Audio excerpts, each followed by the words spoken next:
our class today, our current affairs. First of all, Prime Minister Modi is in Japan. Along with Japanese Prime Minister Shigeru Ishiba, he traveled in a bullet train to Sendai. PM Modi took a bullet train with the Japanese counterpart Shigeru Ishiba and met with Indian train drivers who are currently getting training at East Japan Railway Company. India and Japan, they're going to collaborate in Shinkansen bullet train project. Shinkansen bullet train project is one of the key agendas of Prime Minister's visit to Tokyo. India and Japan may also collaborate in producing next generation E10 Shinkansen trains. Next generation E10 Shinkansen trains. The E10 trains comes with several upgraded models, including earthquake-proof features. In December 2015, India and Japan signed a MOU to build India's first high-speed rail corridor. Between Mumbai and Ahmedabad using Shinkansen bullet train technology. See, Shinkansen bullet train technology is one of the advanced train technologies. Speed, safety and accuracy. That is punctuality. From Hyderabad to Vijayawada, it will take half an hour if you use Shinkansen bullet train technology. With accuracy, that is precision and almost I can tell with pinpoint, multi-second, millisecond punctuality, safety, highest safety protocols. Along with that, you have high speed and it has separate track systems and complete automatic train control systems and luxury features for the customers, passengers. So Shinkansen train technology is one of the top technologies in the world, and Japan might collaborate with India by providing E10 series of Shinkansen train technology. It is completely earthquake proof. Shinkansen train technology. The next important news that is coming up, Prime Minister Modi from Japan, he is traveling to China to attend SCO summit. He will be in China on August 31st and September 1st. Prime Minister Modi will be in China on August 31st and September 1st. In China, the northern Chinese city of Tianjin. Tianjin, on the banks of Bohar Sea. The SCO summit is being held. The Shanghai Cooperation Organization summit is being held. From Indian side, Prime Minister Modi, Russian President Putin, Iranian President Masoud Pezeshkian, Pakistan Prime Minister Shehbaz Sharif, Belarus President Alexander Lukashenko, Kazakhstan President Kasim Jomart Tokayev, and if you see, Uzbekistan President, Kyrgyzstan President, Tajikistan President. Along with that, UN Secretary General Antonio Guterres is also attending. Asian Secretary General is also attending. So, as you all know, Shanghai Cooperation Organization, it was started as Shanghai 5 in 1996.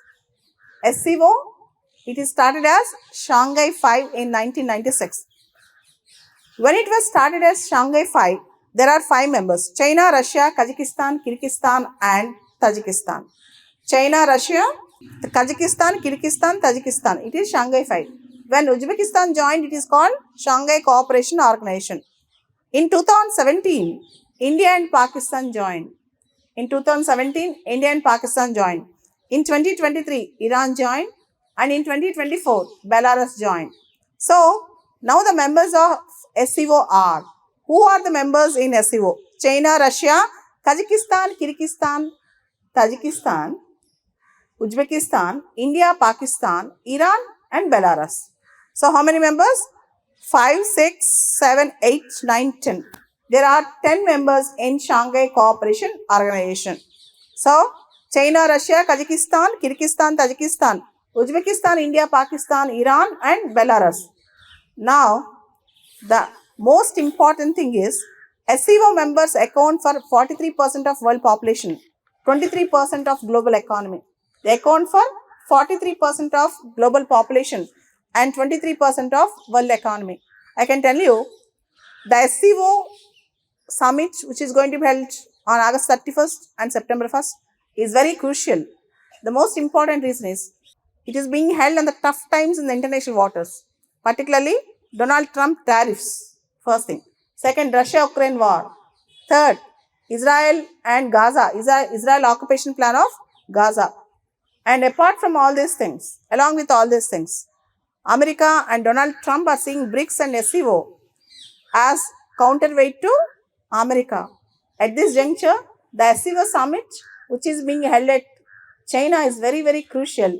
And Modi ji in person is attending SCO summit. Vladimir Putin, Russian president, also in person is attending the summit. It's very crucial.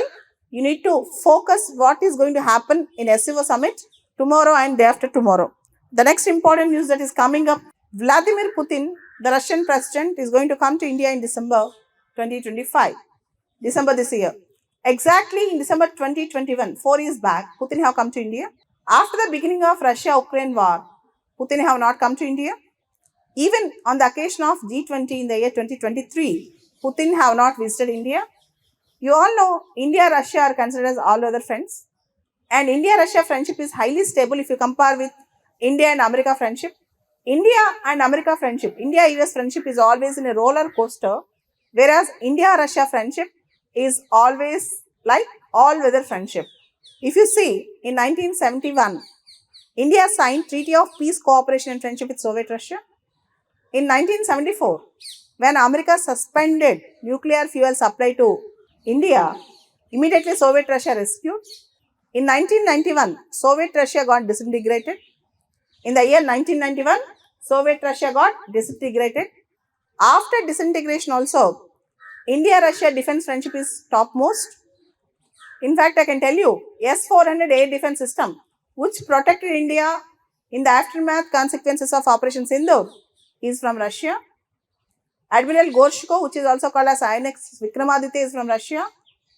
And BrahMos supersonic cruise missile, Kamo helicopters, 5th generation fighter jets, what not?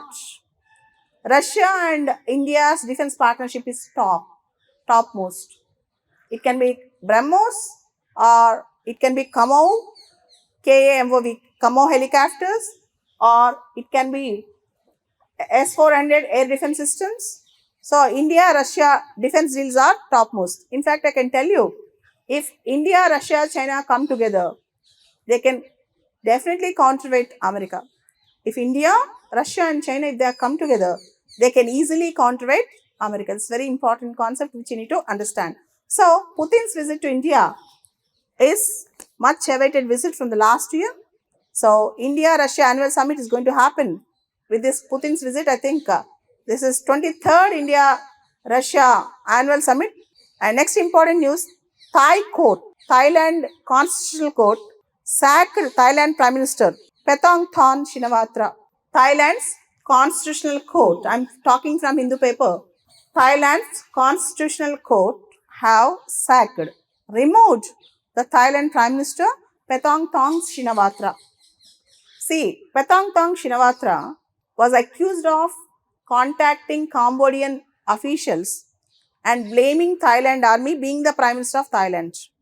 You all know that Thailand and Cambodia have border clashes. Her phone call conversation got leaked. Her phone call conversation with Cambodian authorities, Cambodian leaders got leaked and she was convicted. And Thailand's Constitutional Court declared that she is not fit to be the Prime Minister of Thailand. And this news is coming up. Paetongtarn Shinawatra. Coming to the other important news that's coming up is India's GDP growth quickens to 5-quarter high of 7.8%. India's GDP growth quickens to 5-quarter high of 7.8. See, even RBI predicted much lesser growth for this term, that is April to June. The financial year of 2025 and 2026 starts from April. So, if you see April, May, June, the GDP growth is very good, 7.8%. India is growing good in manufacturing, construction, services, etc. Gross domestic product growth, as shown in the data released by Ministry of Statistics and Program Implementation, was really very good. And there is a lot of pressure from America with respect to tariffs. In this juncture, the good news is GDP growth is really good. We are doing good in GDP. But one small bad news that is coming to India is rupee further crash. Now 88.09 rupees is equal to $1. Already many international currencies, many currencies of various countries, their values are being down in comparison with dollar. Dollar is being strengthened and rupee is being weakened. It is being strengthened and rupee is weakened in the exchange value. So only if you pay 88 rupees, you can purchase a dollar. India's import bills will become very costly because if you purchase oil from other countries, if you purchase something, that is if you import something from other countries, you need to pay it in dollars. So we need to pay more rupees to buy the dollars. Okay. So rupee value depreciation and rupee value appreciation. If rupee value comes down, our imports will become costly. If rupee value comes down, our exports will become cheap. Okay. Whenever you purchase from other country, if the rupee value is low, it's very difficult to purchase because we need to shell out more rupees to purchase goods in dollars. Okay, for example, if you are purchasing a chocolate for $1, paying 40 rupees 20 years back, now you have to pay 88 rupees. If you want to purchase a chocolate from America, exactly 25 years back in the year 2000, you need to pay 40 rupees. Now you need to pay 88 rupees. So the same chocolate, you need to shell out 88 rupees. Earlier it is only 40 rupees. Just think it over. Whenever you purchase something, that is whenever you import something, that will become costly. Whenever you export, that will become cheap. Unfortunately, our exporters are suffering with respect to Donald Trump's tariffs. Coming back, the other important news, the bad scenario, particularly in the monsoon season in India, Himachal Pradesh, Jammu Kashmir, Uttarakhand, in most of the hilly regions, there are floods and cloudbursts. If you see the pathetic picture in Hindu paper today, the picture shows that the National Disaster Response Force conducting a rescue operation in a cloudburst hit village in Bageshwar district in Uttarakhand, and 5 persons died and 11 are missing. 5 persons died and 11 are missing. See, if you see, every day we are getting news about cloudburst. Yesterday's news is in Uttarakhand, if you see, Bageshwar district, there is a cloudburst and people went missing. Very bad. At least by next year, there should be proper rehabilitation for the people who are residing in the hilly regions. There should be proper rehabilitation for the people who are residing in the hilly regions. Coming back, if you see, Prime Minister Modi ji, who attended 15th India-Japan Annual Summit, he got a spectacular and unique gift from Japan. He got a very unique and spectacular gift from Japan, that is Daruma doll. Daruma doll. D-A-R-U-M-A. Daruma doll. The gift was offered by the chief priest of Darumaji temple. The gift was offered by the chief priest of Darumaji temple. The Daruma doll is one of the Japan's most recognizable cultural symbols, modeled after Bodhidharma, who was the founder of Zen Buddhism. Actually, Bodhidharma, he belongs to Kanchipuram in Tamil Nadu, in India. Then he propagated Zen Buddhism in Japan. And there is a temple in recognition of his contribution called Darumaji temple. And there is a doll in the temple called Daruma doll. That Daruma doll, it is painted in red and gold color. It is painted in bright red and gold color. And Daruma doll is a symbol of perseverance, resilience and good fortune. Daruma doll is a symbol of perseverance, resilience and good fortune.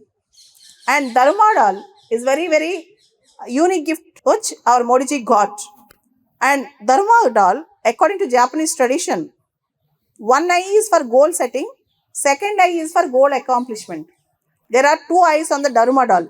One eye is for goal setting, to set the goal in life. Second eye is for goal accomplishment. One eye is for goal setting and the second I is for goal accomplishment. Next important news, National Bamboo Mission. National Bamboo Mission strengthens green economy, boosts rural livelihoods.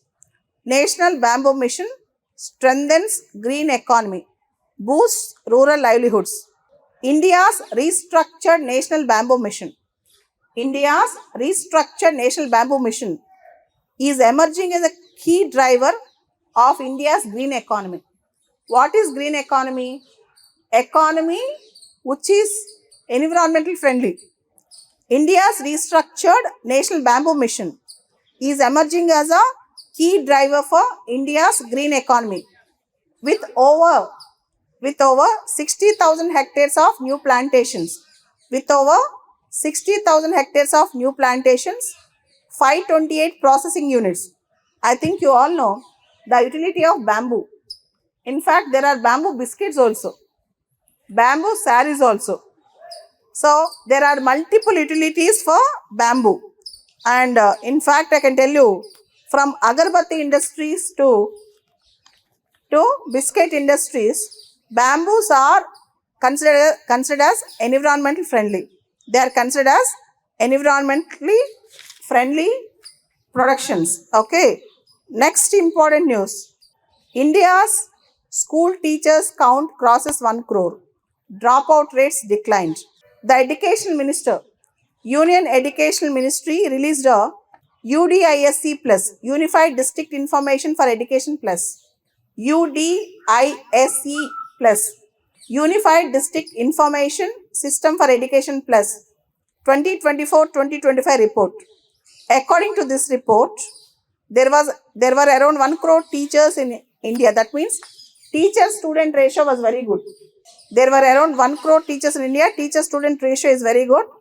And most importantly, school dropouts also decreased in India. This is a very good news for the students and the teachers also. Coming back, former RBI Governor Urjit Patel, former Reserve Bank of India Governor Urjit Patel, appointed as the India's Executive Director at International Monetary Fund. So, our former RBI Governor Urjit Patel, he was appointed as India's Executive Director at IMF.